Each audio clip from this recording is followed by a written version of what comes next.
women are no strangers to drag racing, especially not out here at Gator Nationals. Registered voters are receiving sample ballots such as this one in their mailboxes. On the grass out in the open, the body of a white for the dogs to practice apprehending a suspect. Bechara County Democratic Party wrote to the Florida Democratic Party. That's right, Dave. We're talking Facebook, Twitter, apps on your smartphone or your iPad. Having one of these little creatures on you may not be too bad. There's 18 sexual predators in the area. Bradford County made 18 of them. It helps that we're in orange season, meaning the oranges are ready and ripe. But what you fail to read is that privacy policy that says managed to disconnect the store's alarm system, but they forgot one thing. First set of tents have been out here since early in the afternoon yesterday, all camping out in front of Best Buy. They'll hide it behind a bush, putting more stress on police. Flooded with clams, affecting clammers at a national level. The puppy has already been named Tucker. It's a good idea to have your life vest on at all times. All you have to guess is 6 magical numbers, and all you really need is a couple of dollars and a dream. He's received an automated message through calls and voicemails alerting them of an incident. It's an administrator for the Alachua County Health Department. Now, he tells me people shouldn't worry. Blue skies, clear water, and seafood define Cedar Key. Danny Beckham, who has been in the oyster business all his life, represents just that. I think it's something that you're born with, and when you're around the water, it's hard to leave it. But this picturesque view of the peaceful seafood town on the west coast of Florida does not show the big picture. For 4 generations, the Beckhams have been harvesting oysters, but they've never encountered a drastic downturn such as this one. So we've got one live oyster out of all this. They're only catching 25% of the oysters they caught last year. The oysters in my generation that I've seen has never done what they're doing now. I've seen oysters die in certain areas, but not down the whole west coast. From here in Cedar Key all the way to Apalachicola, oysters are being affected.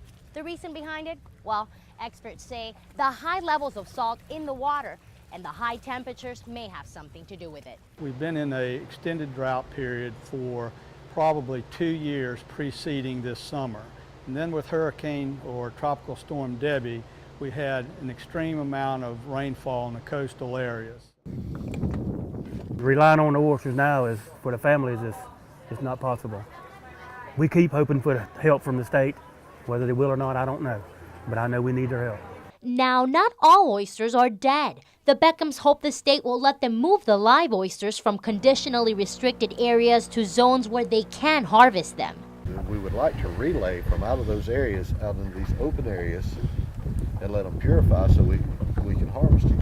It's been more than a month since Governor Rick Scott asked Congress for federal aid. It's disappointing. I mean, I'm asking the federal government.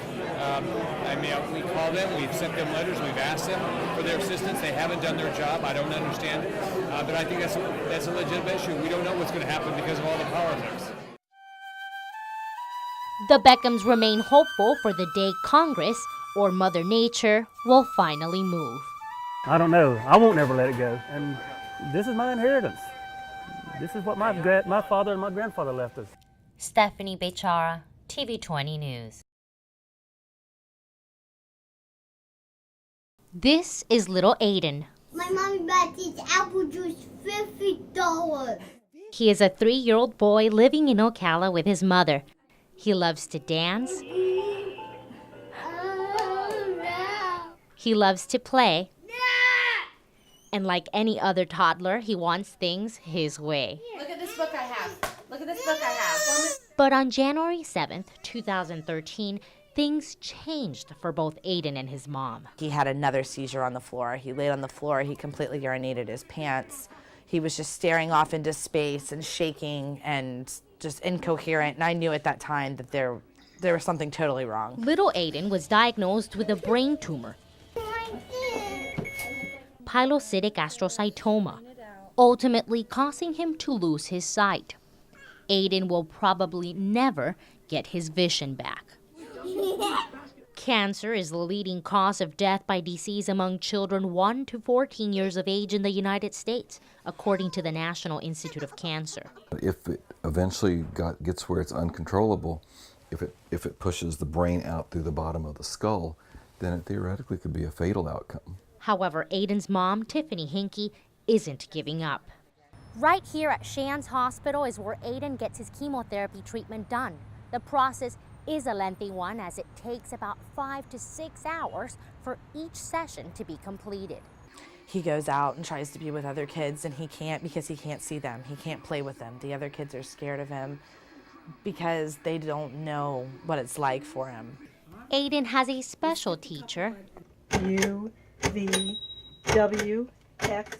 Sue Grossman with the Marion County Public Schools goes to his house to teach him Braille and how to get by with a cane.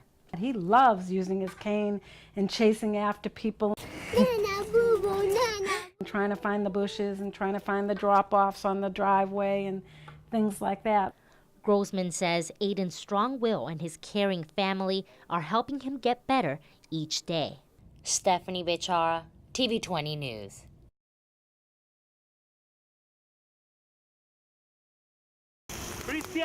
After 8 days of searching, Christian Aguilar has not yet been found, dead or alive. Pedro Andres Bravo. Yet today was Pedro Bravo's first appearance in court after being charged with the first-degree premeditated murder of his friend Aguilar. He is now being held in jail without bond. No bond.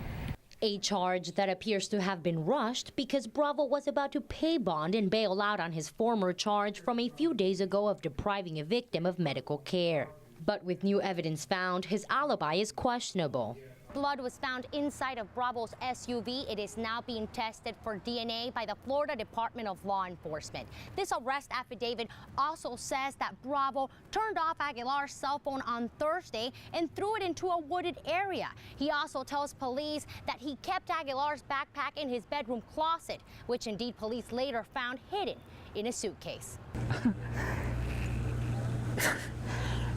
That evidence is indicating there is a possibility that my son, that this guy planned this one. One of Pedro Bravo's attorneys, Ron Kozlowski, says there's nothing that can be done or said to make the Aguilar family feel better at the moment, but Mr. Bravo's parents are extremely upset. They're distraught. They're worried for their son. They're worried for Chris. They feel horrible about this. They're praying for that Chris is found, and that's all I really can relate to you about how they feel. Kozlowski says their firm will try to appeal the bond. Stephanie Bechara, TV 20 News. Good evening. Dave and Paige have the night off. It's a heartfelt message that was originally sent to pay tribute to the victims of the Connecticut school shooting. They're on a mission to help hot seniors cool off. According to the Centers for Disease Control and Prevention, they wait for months and sometimes well over a year for their return. But we have the story of a family in Live Oak who just couldn't wait to reunite. For years, the media has been accredited for defining what beautiful and skinny mean. Now social media is getting that credit.